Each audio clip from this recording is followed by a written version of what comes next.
been a long time since we've seen any video of the WD2, but I went to a little vintage rally on Sunday, and there was a couple of WD2s and WD8s running really nicely, and sort of gave me the kick up the arse I needed to finish mine off.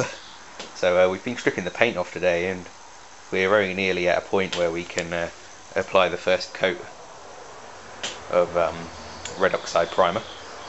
So we're going to be doing that shortly. But while stripping the paint off, I found something interesting that I haven't heard of before. On the magneto bracket casting here is 11062, and that's actually the engine serial number is stamped here. So if you're restoring a WD2 and you don't have your original nameplate spec tag, so yeah, you can find out the original spec number here.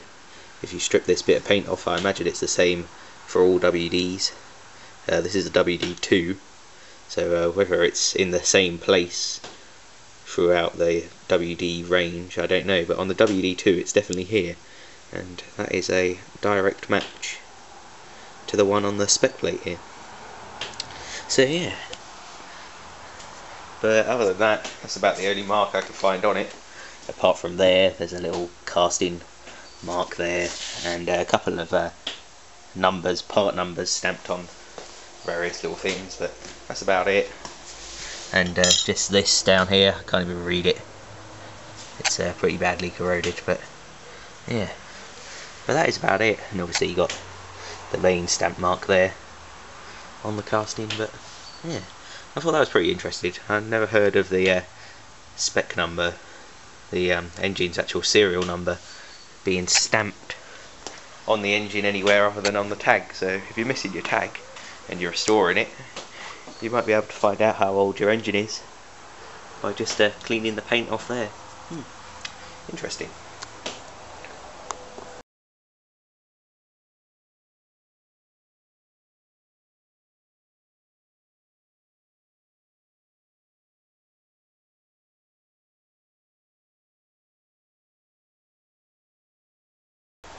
Okay, the Wolseley WD2 has received one coat of red oxide primer now, and we've put a few things on there just loosely.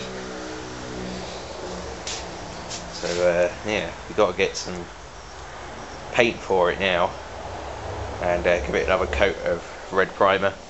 I think I'll go with 2 coats. It seems to coat pretty well, so I think 2 coats should be enough. I might go for the 3, but who knows. This is the original exhaust that I got from a chap on eBay. He had some spares and went to go see him and got an exhaust and a petrol tap and petrol line.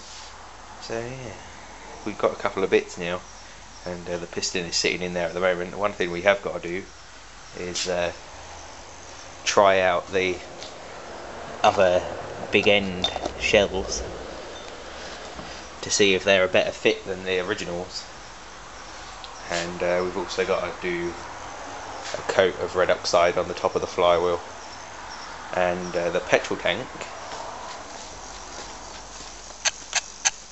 We've actually just been stripping all the paint off the petrol tank, and the petrol tank is freezing cold at the moment.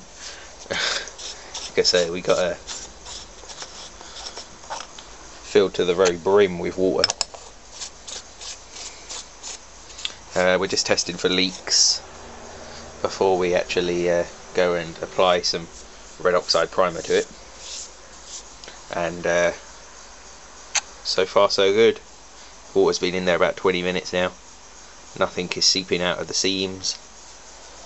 Both sides are dry. Nothing's coming out from where the petrol tap would go, and the back seam here is also dry, so there's no leaks to report there, so everything should be okay. We've got no leaks around the top of the petrol filler cap neck either.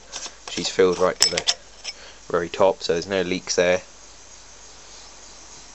That's about as shiny as the petrol cap will actually come up, oddly. oh well, we should give it a polish and see if it comes up any brighter, but that's been wire-walled and everything. So yeah, we got a few other bits of the WD in here.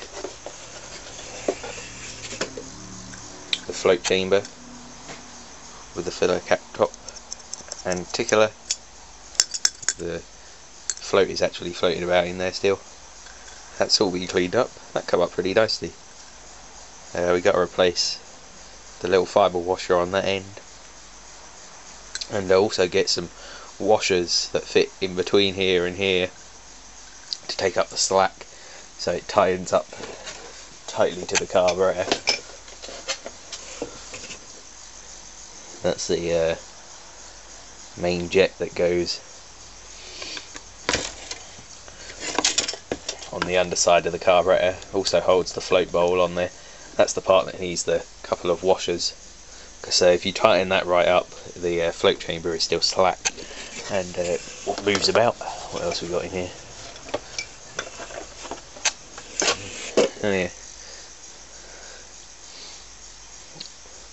throttle control, basically just tensions the governor, makes the engine run faster or slower. Yeah, that's been cleaned up. I won't put any paint on that. I was hoping for that to be brass, but it isn't on this engine. I don't know if they ever were, but yeah, we should leave that bare metal. Looks better bare metal than painted.